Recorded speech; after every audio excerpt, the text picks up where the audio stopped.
आज सहज मनात विचार आला, खूप दिवसांपासून स्वतःसाठी काही लिहिलं नाही. मग मी स्वतःलाच विचारलं, जी तू रोजनिशी लिहितोय ती काय फक्त दर्शक मिळवण्यासाठी?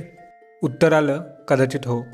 पण त्याची खूप मोठी प्रेरणा स्वतःला रोज एक गोष्ट लिहिण्यासाठी पुढं ढकलत राहणं, ती सादर करण्याचा अनुभव स्वतःला देत राहणं आणि सगळ्यात महत्त्वाचं म्हणजे स्वतःला शिस्त लागावी ही आहे. मग मी स्वतःला जास्तच पुश करतोय असं का वाटतंय? कदाचित हा रोजचा खेळ थोडा जड जातोय म्हणून. आतापर्यंत एखादं आव्हान समोर आल्यावर मी स्वतःला म्हणत आलोय की हे आव्हान पुढच्या एखाद्या चांगल्या संधीसाठी माझी तयारी करून घेण्यासाठी आलं आहे. तसं व्हायचंही, किंबहुना हातात असलेली संधी ही आव्हानाच्या सामन्याचाच परिणाम आहे ही माझी श्रद्धा राहिलेली आहे. पण आता गोष्ट वेगळी आहे.